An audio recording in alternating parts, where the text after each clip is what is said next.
السلام عليكم ورحمة الله وبركاته. وعليكم السلام ورحمة الله وبركاته. نعم درزان وتكيماني. الحمد لله رب العالمين، ثم الصلاة والسلام على أشرف الأنبياء والمرسلين. نعم leo nimekuja kusalia salatu Ijumaa katika msikiti wetu huu Masjid al-Iqra. Naam, niko na mzee wangu, shekhe wangu ambaye ni muadhini wa msikiti huu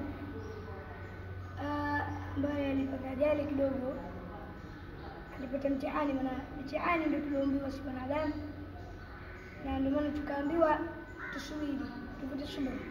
Inna Allaha ma'a as-sabirin. Allah tabaraka wa taala yupo pamoja na wale ambao wenye kusubiri. Kwa hiyo shekhe wangu Sheikh Saif alipata mtihani kidogo wa ajali, ndio niko naye hapa. Alhamdulillah, shekhe wangu kabisa, namshukuru Allah tabaraka wa taala, na ninafurahi sana kukutana naye tena leo siku nyingine inshallah. Karibu. Assalamu alaikum warahmatullahi wabarakatuh.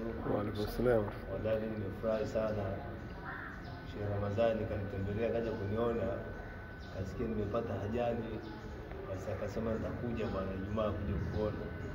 Mimi nashukuru sana kwa hilo.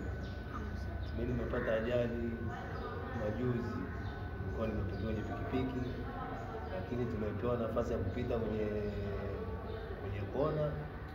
Basi katokea pikipiki nyingine kwenye service road, basi ndio kanipiga mguu, kanichukua mguu, lakini vidole viwili vimevunjika. Namshukuru Mwenyezi Mungu kwa neema zake, kwa sababu ni kadari yake, hatuwezi kukataa wala tuseme ni jambo kala mtu, wala ni kadari ya Allah. Tunalipokea, si ni waja wake, basi atufanyie wepesi na wafanyie wepesi na nyinyi pia, nisiwapate kama haya nilipata mimi. Allahumma amin. Inshallah haya mambo bwana ni kadari kwa kweli, Allah anampa mja wake kwa jinsi alivyo, mtihani huwa anampa. Naam. Kwa hiyo mitihani tunapewa kwa kadari ya uwezo wa hivyo. Kwa hiyo nashukuru sana kumtembelea, na nyinyi Mungu aepushe na matatizo ya maajali haya. Tayari sana. Tufanyie wepesi.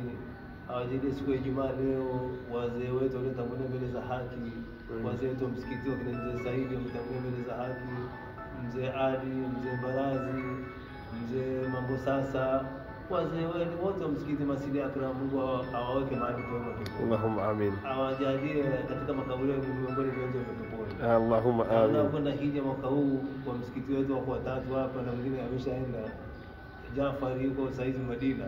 Allahumma amin. Na wengine watakwenda Mzee Msumi, kuna Hussein Sharifu, basi Mungu awajalie waende salama. Amin. Allahumma amin. Wallahi na sisi Mungu atujalie tuende hija. Allahumma amin. Wote watu tuwekeni nia, mnaoniangalia mweke nia kwenda hija. Tutakwenda bila wasiwasi. Ukiweka nia unakwenda, kama huna nia huendi. Ni kweli. Sasa kuna watu wana mapesa lakini hawana nia, hawaendi kweli. Ni kweli. Na watu ambao hawana pesa wameweka nia na wamekwenda. Allahumma Mungu atufanyie wepesi. Rabbana atina fid dunya hasana wa fil akhirati hasana wa qina adhaban nar. Rabbana ma watana ala rusulika wa la tukhzina yawm al-qiyamah innaka la tukhzina. La ilaha illa anta subhanaka inna kunna minadh dhalimin. Ya Rabbi, wazee wetu waliotangulia mbele za haki wafutie madhambi yao ya Rabbil alamin. Allahumma amin. Ya Rabbi, umesema dini utailinda mwenyewe ya Rabbil alamin. Kweli tunakuomba, tumenye mikono kwa saa hii, unasema siku ya Ijumaa ndio tutakuwa makubuli. Basi jalie ndio makubuli ya Rabbil alamin. Tufanyie wepesi wa maisha ya Rabbi. Tujalie tu miongoni mwa waja wako. Kijana huyu Rama, mjalie Rama huyu isitokee fitna za watu ya Rabbil alamin. Allahumma amin. Jalie hao miongoni mwa wacha Mungu. Amin. Jalie mhubiri mkubwa duniani ya Rabbil alamin. Amin. Sio Tanzania tu, duniani pote. Amin. Allahumma amin. Wa sallallahu alaihi wa sallam Muhammad wa alihi wa sahbihi wa sallam. Alhamdulillah rabbil alamin.